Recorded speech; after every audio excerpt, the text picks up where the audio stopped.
오늘 민수기 26장 52절에서 65절까지의 말씀을 가지고 인구조사를 통한 하나님의 뜻이라는 제목으로 함께 은혜를 나누고자 합니다. 어제 말씀에 계속 이어서 두 번째 이스라엘 백성들이 인구조사를 하는 모습이 오늘 본문을 통해서 나타나고 있습니다. 이스라엘 백성들은 출애굽한 지 40년이 지날 무렵 이스라엘 백성들은 온갖 우여곡절을 다 겪고 여리고 맞은편 모압 평지에 도착했을 때 다시 한번 거기서 두 번째 인구조사를 실시하게 됩니다. 우리 63절 말씀 보니까 이는 모세와 제사장 엘아살이 계수한 자라 그들이 여리고 맞은편 요단가 모압 평지에서 이스라엘 자손을 계수한 중에는 이라고 이야기했듯이 오늘 본문은 바로 가나안 땅을 앞에 두고 그 모압 평지에서 두 번째 인구조사를 한 것입니다. 첫 번째 인구조사는 이스라엘은 그 광야 생활에서 효율적으로 대처하고 그리고 광야에서 필연적으로 발생하게 될 수 있는 그런 다른 나라의 전쟁을 준비하기 위해서 장정들, 그러니까 병사로 나갈 수 있는 그 인원들을 인구조사하면서 그 인원들을 세웠습니다. 그런데 또다시 하나님께서는 두 번째 인구조사를 하라고 합니다. 그것은 어떤 병력을 조사하기 위해서 하기보다는 가나안 땅에 들어가 그 땅을 점령한 이후에 그 땅을 분배하는 데 목적을 두고 그 사람들을 세게 되는 것입니다. 그 결과 60만 1730명이 계수되었고 처음 인구조사 당시에 60만 3555명보다 1820명이 감소가 되었습니다. 이러한 그 숫자를 통해서 우리가 알 수 있는 것이 무엇일까요?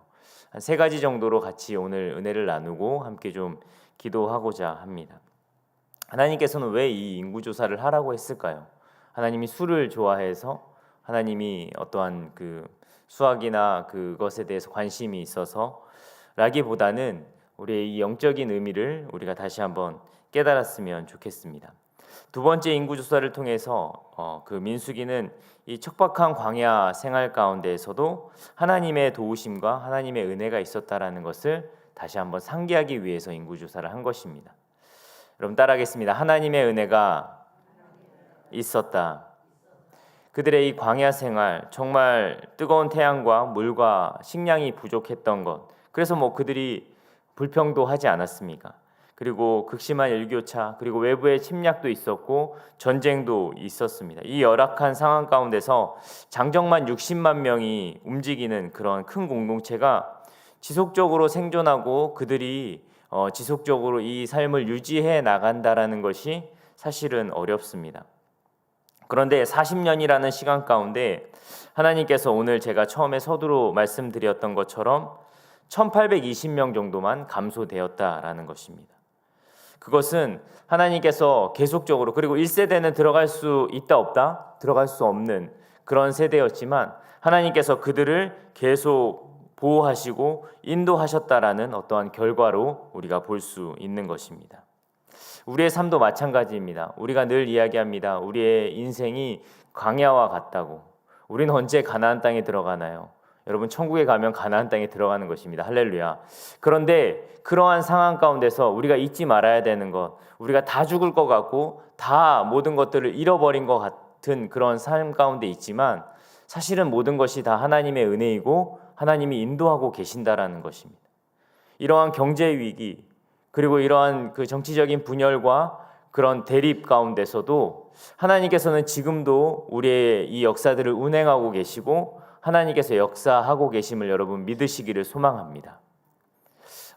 그때 속초에 제가 그 아웃리치를 다녀오면서 아웃리치 다녀오면서 한 2시간 반, 3시간 정도 이렇게 차 안에서 이렇게 오는데 저희 큰딸 이루가 뒤에서 이야기하더라고요. 저희 큰딸은 엄마를 닮아서 걱정이 많습니다.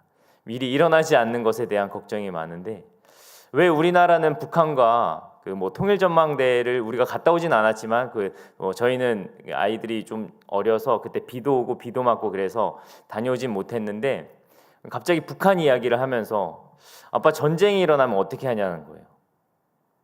그러면서 왜 우리는 북한과 화해를 하지 않고, 처음에는 이 북한이라고 이야기하지 않고 일본이라고 이야기하더라고요. 그래서 너가 이야기하는 거 일본이 아니라 북한인 것 같은데 왜 이 전쟁이랑 왜 북한과 화해를 하지 않냐라고 이야기를 하더라고요. 그러면서 계속적인 걱정을 하고 있더라고요.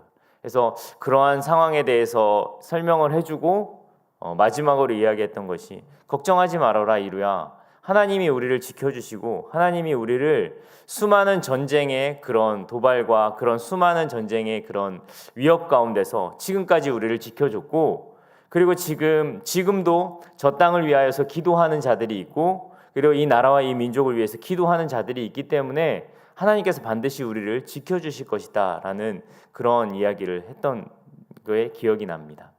그런 것처럼 사실은 우리가 다 죽을 것 같고 다 쓰러지고 다 없어질 것 같지만 지금까지 하나님께서 인도하신 것을 여러분 믿지 않으십니까? 하나님의 인도하심이 없으면 어떻게 우리가 여기까지 올 수 있겠습니까? 그러나 그러한 상황 가운데서도 하나님께서 우리를 인도해 주셨다라는 것. 그들이 봤었을 때는 1820명이나 감소한 거, 우리는 망한 것 같아, 이제 1세대는 못 들어가고, 이제 그러한 상황 가운데서 인구조사를 딱 해보니까 결국 하나님께서 지금까지 그들을 사랑하셨고 그들을 끝까지 지켜주셨고 그들과 함께 하셨다라는 것이 드러나게 되는 것입니다. 여러분, 우리의 삶도 마찬가지입니다. 우리의 삶도 하나님의 은혜가 분명히 있었고 그리고 앞으로도 있을 것입니다. 여러분 믿으십니까? 아멘. 그 믿음으로 오늘 하루도 살아가기를 소망합니다. 그러면서 하나님께서는 이 인구조사를 통해서, 두 번째 인구조사를 통해서 새로운 시대를 준비하고 계시는 그 하나님을 우리가 알 수 있습니다. 우리 63절에서부터 65절까지의 말씀 우리 한번 읽어볼까요? 63절에서부터 65절입니다. 함께 읽겠습니다. 시작. 이는 모세와 제사장 엘르아살이 계수한 자라. 그들이 여리고 맞은편 요단과 모압 평지에서 이스라엘 자손을 계수한 중에는 모세와 제사장 아론이 시내 광야에서 계수한 이스라엘 자손은 그들에게 대하여 말씀하시기를 그들이 반드시 광야에서 죽으리라 하셨습니다. 이러므로 여분네의 아들 갈렙과 눈의 아들 여호수아 외에는 한 사람도 남지 아니하였더라. 아멘. 이 말씀을 보면 결국 하나님께서는 가데스바니아에서 벌어진 그 패역 사건으로 여호수아와 갈렙을 제외하고는 어느 누구도 가나안 땅 1세대는 가나안 땅에 들어갈 수 없음을 선포하셨습니다. 하나님은 말씀처럼 패역한 세대는 광야에서 모두 죽음을 당했고 오로지 새로운 세대만이 가나안 땅에 들어가게 됩니다. 이 말씀을 보면서 우리는 상당히 부정적으로 바라볼 때가 있습니다. 1세대 어떻게? 1세대는 결국 고생만 드립다 하다가 결국 가나안 땅에도 들어가지 못하는. 그러나 이것이 단순히 부정적인 말씀이 아니라 늘 하나님께서는 소망과 희망을 주신다라는 것으로 우리가 깨달아야 될 줄 믿습니다. 새로운 시대를 하나님께서는 계획하고 계심을 우리가 믿어야 될 것입니다. 하나님을 따라간다면 반드시 새로운 시간, 새로운 시대가 열려질 줄 믿습니다. 하나님은 늘 새로운 시대를, 새로운 시간을 계획하고 인도하고 계심을 우리가 믿어야 될 것입니다. 제가 예전에 지금 민수기 말씀을 계속 보고 있는데 민수기 초반의 말씀 가운데 이 광야라는 곳이 사실은 옛 구습을 버릴 수 있는 그런 새로운 삶을 위한 훈련장이라고 제가 말씀을 드렸습니다. 그리고 많은 책에서 그렇게 이야기합니다. 여전히 그 애굽의 과거, 그 애굽의 삶을 그리워하거나 하나님의 언약의 백성답지 못하게 살아가고 그것을 의심하면서 살아가면 가나안은 그들의 것이 될 수 없습니다. 이것은 단순히 그들이 가나안 땅에 들어갈 수 있는 자격을 취하여야 된다 이런 것을 넘어서 하나님은 늘 미래를, 하나님은 늘 새로운 것을, 하나님은 늘 새로운 시대를 열어가기 원하시는데 우리의 그 옛 자아와 그 옛 구습을 버리지 않으면 이 새로운 시대에 우리가 이것을 경험할 수 없다라는 것을 우리에게 의미하고 있는 것입니다. 여러분, 하나님은 늘 새로운 시대, 새로운 시간을 열어가시는 분이심을 믿기를 소망합니다. 그 새로운 시대, 그 새로운 그 놀라운 하나님의 역사를 이루실 것을 기대하면서 오늘 우리가 우리의 그 옛 자아와 그리고 옛 모습들을 벗어버리는 그 일들을 해야 될 줄 믿습니다.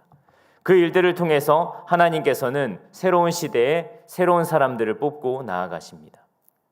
오늘 이렇게 주님 앞에 예배하며 주님을 바라보며 하루를 시작하는 저와 여러분들이 이 새로운 시대의 주인공으로서 새로운 시대를 맞이하는 놀라운 은혜를 경험하기를 소망합니다. 하나님께서는 하나님의 백성들에게 새로운 시대와 새로운 일들을 계획하고 계십니다. 지금은 어렵고 힘들지라도 이것을 통해서 하나님께서 이루실 영광을 바라보며 승리하는 것을 소망하며 나아가는 저와 여러분 되기를 소망합니다. 로마서 8장 17절에서 18절 말씀입니다. 로마서 8장 17절에서 18절 말씀. 우리 함께 좀 보기를 원하는데요. 제가 읽어드리도록 하겠습니다.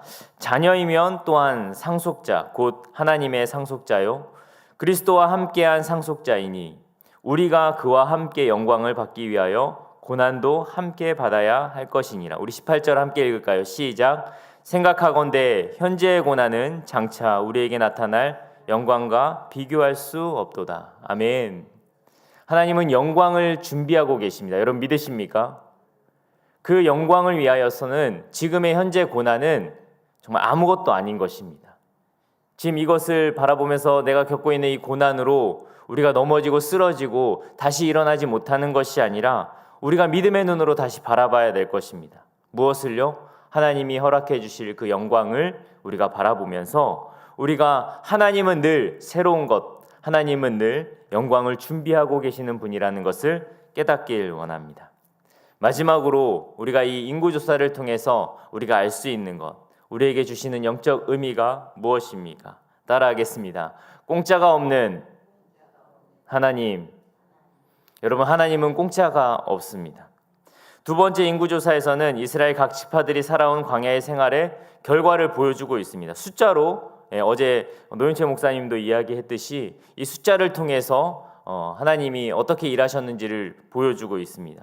광야 생활의 결과는 전체 이스라엘에게서도 평가가 되지만 각 지파 단위로도 평가가 됩니다.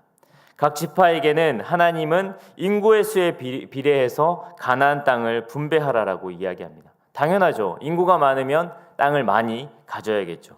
인구가 많은 사람들, 많은 그 지파에게는 많은 땅을 분배하게 됩니다. 예를 들어서 시므온 지파는 무려 37,100명이 감소하여서 땅 분배에서 상당히 불이익을 당하였고 나중에는 그 유다 지파에 그 복속되어지는 비운의 운명을 맞이하게 됩니다. 하지만 유다는 처음과 두 번째 모두 가장 많은 인구수를 기록하면서 땅 분배에서도 가장 좋은 중앙 산악 지역을 장악하게 됩니다. 나머지 지파들의 그 지도적인 그들을 지도할 수 있는 그 위치를 선점하게 되는 것이죠. 이 광야 생활의 이 결과는 하나님의 은혜의 상징인 이 땅 분배로 이어지게 되어진다라는 것을 우리가 깨달아야 합니다. 그러니까 이 광야 생활 가운데 하나님의 뜻대로 하나님의 그 계획대로 움직였던 그러한 지파들은 그 결과로서 지파의 그 지표로서 인구수가 줄지 아니하고 계속적으로 증가하는 것을 통해서 하나님의 그 은혜의 상징인 그 땅 분배를 많이 받게 된다라는 것입니다. 결국 이것을 통해서 우리가 알 수 있는 것이 무엇입니까? 하나님은 공짜가 없다라는 것입니다. 하나님은 하나님을 바라보고 믿음의 눈으로 취한 자들에게 하나님의 놀라운 축복과 은혜가 기다리고 있다라는 것입니다. 여러분, 하나님은요, 우리가 기도하는 이것 하나하나 다 기억하고 계십니다. 여러분 믿으십니까? 저도 짧은 그 신앙생활의 그 기간을 보면서 늘 느끼는 것이 뭐냐면 하나님은 늘 공짜가 없으셨구나. 하나님은 늘 우리가 헌신하고 바라보는 것 그걸 다 계수하고 계시고 그것을 기억하고 계시는구나. 제가 우리 청소년 아이들에게 이야기합니다. 너희가 교회에 나오는 것이 쉽지 않은, 저희 청소년 아이들이 거의 대부분 멀리서 오거든요. 1시간 반 걸려서 오는 친구들입니다. 근데 하나님이 이걸 다 너희들 기억하고 계실 것이다. 너희의 예배는 단순히 여기 와서 드려진 1시간 반의 예배가 아니라 너희가 예배를 드리기 위해서 씻고 준비하고 그 모든 시간들이 사실은 하나님께서 계수하고 계시고 그 모든 시간이 사실은 우리가 하나님 앞에 예배 드리는 시간이다. 결국 하나님은 하나님께 헌신된 자들을 잊어버리지 아니하시고 기억하고 계신다라는 것. 그와 마찬가지로 오늘 이 가나안 땅의 이 땅 분배를 보면은 그것이 명확하게 드러나고 있는 것입니다. 여러분, 여러분들의 기도가 그냥 휘발되어져 버리고 여러분들의 기도가 그냥 사라져 버리는 것 같이 생각하고 계십니까? 여러분, 아닙니다. 여러분들의 시간을 드린 것, 여러분들이 헌신한 것, 물질이 됐던, 여러분들이 시간이 됐던, 건강이 됐던 그 어떤 것으로 헌신한 그 모든 것들을 하나님께서 기억하고 계십니다. 그리고 여러분들이 기도했던 그 무릎의 자리, 그것을 하나님 하나하나 다 기억하고 계십니다. 그리고 가장 적당할 때 우리에게 갚으시고 우리에게 분배해 주실 줄 믿습니다. 그 믿음으로 오늘 우리가 함께 기도하며 그 믿음으로 하나님께서는 공짜가 없으신 분이구나, 하나님께서는 반드시 갚으시고 반드시 보상하시고 반드시 보장하시는 분이라는 것을 깨닫고 오늘 하루도 이 나라와 민족을 위해서, 우리의 자녀와 가정을 위해서, 그리고 우리 교회를 위하여서, 그리고 내가 생각나는 그 영혼들을 위해서 기도하는 저와 여러분 되기를 소망합니다.